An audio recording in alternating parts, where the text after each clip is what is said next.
Insyaallah pada pertemuan kali ini kita sudah menginjak kepada pertemuan yang ke-87. Masih seputar hikmah yang ke-8. Di hikmah yang ke-8 ini Allah Subhanahu wa ta'ala ingin menampakkan betapa rahmatnya itu sangat besar sekali. Bahkan di dalam suatu hadis itu terkenal, inna rahmati, sesungguhnya rahmatku itu mengalahkan daripada murkanya Allah Subhanahu wa ta'ala. Buktinya apa? Buktinya Allah Subhanahu wa ta'ala sayang kepada kita ketika kita berbuat salah, berbuat dosa, berbuat maksiat, bangkang kepada Allah Subhanahu wa ta'ala. Allah Subhanahu wa ta'ala tidak langsung mengazab kita. Benar apa benar? Tidak langsung. Coba bayangkan kalau seandainya itu sebelum Nabi Muhammad SAW itu datang, sebelum Nabi Muhammad SAW itu datang, ketika orang itu berbuat dosa, langsung pada saat itu juga mendapatkan azab. Ya, dan itu dibuktikan semua. Tapi datang Nabi Muhammad SAW,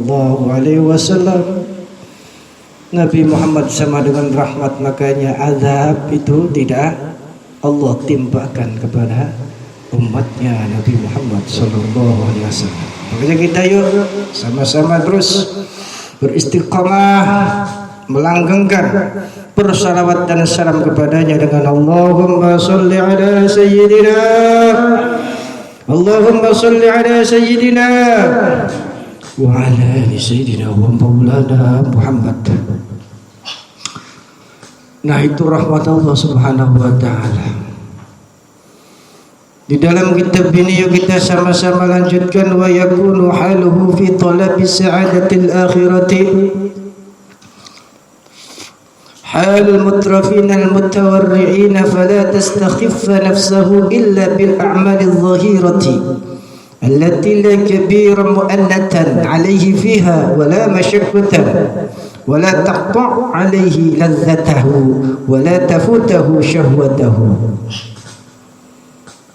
Kalau dengan bahasa Arab kita tidak mengerti, sama-sama kita dengarkan keterangan singkatnya. Maksudnya kurang lebih seperti ini, bahwasanya tadi yang sudah dibaca. Jadi saat Allah Subhanahu wa ta'ala ingin menghendaki kita sebagai hambanya, Allah menghendaki hambanya untuk apa? Untuk mengenali Allah Subhanahu wa ta'ala Jalla Jalaluh. Maka Allah Subhanahu wa ta'ala akan membuat sesuatu yang unik kepada hamba-hambanya. Keunikan itu Allah Subhanahu wa ta'ala tampakkan, di mana Allah Subhanahu wa ta'ala akan kuras hamba tersebut, akan bersihkan semua sifat-sifat jeleknya. Hamba yang dikehendaki oleh Allah Subhanahu wa ta'ala untuk mengenali Allah Subhanahu wa ta'ala, maka cirinya nanti Allah Subhanahu wa ta'ala akan menghapus dulu dosa-dosanya, menghilangkan dulu sifat-sifat jeleknya. Barulah nanti hamba tersebut akan terbuka hijabnya, sehingga apa? Akan bisa mengetahui asrar daripada wujudnya Allah Subhanahu wa ta'ala, rahasianya Allah Subhanahu wa ta'ala, yakni menampakkan diri Allah Subhanahu wa ta'ala. Dengan istilah kata, kita bisa menyaksikan Allah Subhanahu wa ta'ala. Dan makom ini tidak akan kita dapatkan kecuali dengan apa? dengan kita melawan keinginan kita, melawan nafsu kita. Kemudian kita hilangkan eksistensi di dalam diri kita. Kenapa? Iya, karena ketika kita masih mengeksistensikan diri kita, maka kita tidak akan dapat melihat eksistensi Allah Subhanahu wa taala. Jadi kalau orang sudah meniadakan dirinya, tidak mengeksiskan dirinya, maka ia itu akan meremehkan dirinya itu dari segudang amal-amal yang ada. Amal walaupun banyak, luar biasa, ia tidak mengakui itu amalnya. Tapi kalau kita sedikit hitung-hijir, hitung-hitungan, nah makanya itu berarti kita masih belum seperti itu. Ia akan meremehkan dirinya dari amal-amal segudang yang ia miliki, yang ia persembahkan kepada Allah Subhanahu wa taala. Jadi tadi dengan kata lain, ia menghilangkan eksistensi dirinya di dunia ini. Insya Allah kita pasti akan merasakan dan melihat eksistensi dari Allah Subhanahu wa taala di kehidupan ini. Karena ingat, jangankan amal banyak, ibadah yang sangat banyak, rambut yang bergoyang di kepala kita ini merupakan bentuk daripada eksistensinya Allah Subhanahu wa taala, bukan dari kita. Yaitu rambut. Apalagi yang lain-lainnya. Bismillahirrahmanirrahim. Hadirin jamaah pasukan zikir atau junuduz zakirin, insyaallah akan selalu dirahmati oleh Allah Subhanahu wa taala. Jadi ketika kita hidup di dunia ini dengan adanya rahmat Allah Subhanahu wa taala, itu Allah Subhanahu wa taala bungkus dengan ujian. Nah, makanya kalau di sini ya pengen hebat, itu diuji dulu oleh Allah Subhanahu wa taala. Calon bupati, calon apa kana? Selain bupati di atasnya gubernur dan perangkat semuanya yang mungkin sekarang lagi digembar-gemborkan. Nah itu semua mereka ketika ingin menjadi pemimpin, itu manusia dengan manusia diuji dulu kelayakannya. Dia layak tidak menjadi pemimpin kita, dilihat, dicek, kemudian ia apa tidak, baru di sana meyakinkan daripada para pemilih. Dan itu belum, karena apa? Ya persyaratannya belum selesai. Itu manusia, dan kita pun sama. Kalau seandainya kita itu pengen diakui menjadi pemain terbaik, ataupun kita pengen diakui menjadi orang tercerdas misalnya, semuanya itu tidak bisa langsung kita raih, tapi ada apa? Bentuk ujian. Makanya dengan adanya ujian ini kita jangan lempem. Ujian kita dalam hidup apa? Banyak. Dan ketika kita diuji oleh Allah Subhanahu wa taala, mungkin tidak satu dua, berkali-kali kita menghadapi ujian. Terkadang kalau sudah di puncak daripada ujian Allah Subhanahu wa taala, kita itu kayak apa? Merontah, menjerit, seolah-olah kita tidak kuat lagi. Nah ketika kita diuji oleh Allah Subhanahu wa taala, kemudian kita tidak,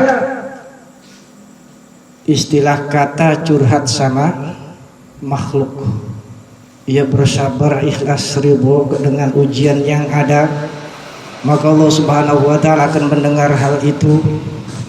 Kemudian Allah Subhanahu wa taala di dalam sabda sucinya, hadis qudsi, Allah Subhanahu wa taala menjelaskan, wahai hambaku, saya tidak akan cabut daripada ujian-ujian yang menimpa padamu. Karena apa? Aku senang ketika engkau menjerit. Aku senang ketika kau merintih. Aku senang ketika kau istilah kata selalu menyebut namaku. Ingat dengan Allah Subhanahu wa taala saat kita menderita.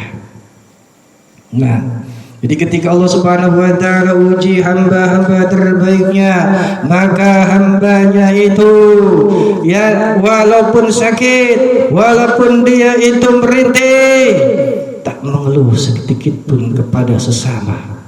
Maka Allah Subhanahu wa taala dengan melihat dan menyaksikan seperti itu, hamba yang terbaik tadi akan diganti oleh Allah Subhanahu wa taala sesuatu yang super baik lagi oleh Allah Subhanahu wa taala. Dan yang paling utama, ketika kita diuji seperti itu, maka kita akan diupdate lagi amal-amal kita, diperbaharui lagi ya amal-amal kita. Karena apa? Ujian daripada Allah Subhanahu wa taala. Kemudian kita dengan adanya ujian tadi bisa benar-benar nyata merasakan betapa rahmat Allah Subhanahu wa taala itu bersama dengan kita. Kembali lagi, makanya hamba yang terbaik itu adalah hamba yang akan terus meyakini bahwa pilihan Allah itu adalah pilihan yang istimewa, pilihan yang terbaik.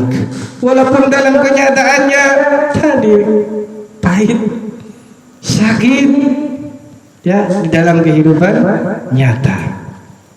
Hadirin jemaah pasukan zikir yang dirahmati Allah Subhanahu wa taala. Jadi orang yang ridha atas ujian-ujian Allah Subhanahu wa taala, insyaallah rasa sakit yang diderita akan menjadi nikmat, dan nanti nikmatnya akan menjadi anugerah karunia besar. Anugerah ataupun karunia besarnya itu akan menjadi cita-cita keinginan yang sangat mulia, sehingga ia akan menjadikan hamba Allah tadi latifun lutfan, artinya apa? Lembut hatinya, lembut ya jiwanya. Dengan kelembutannya tadi, insya Allah ya, hamba tersebut akan terus menerus memperbaiki keikhlasan dan keriduan atas ujian yang Allah Subhanahu wa taala berikan. Dan insya Allah dengan seperti itu akan terus menerus merenovasi daripada nafsu-nafsu, dan nanti dengan seperti itu akan terbuka hijab kita, dan kita akan bisa merasakan dan melihat Allah Subhanahu wa taala. Maka saya tekankan sekali lagi, ketika Allah Subhanahu wa taala menguji kita, maka berbahagialah dengan ujian tersebut. Berarti apa? Allah masih mengingatkan kita, Allah Subhanahu wa taala masih sayang kepada kita. Barangkali mah bakal diuji ku ya pene gak kemari. Pekel aja, lara, uyeng. Nah, tapi kalau kita orang-orang yang berma'rifatullah, orang-orang yang bertasawuf, tidak akan lari daripada ujian. Bahkan ujian itu menjadi apa?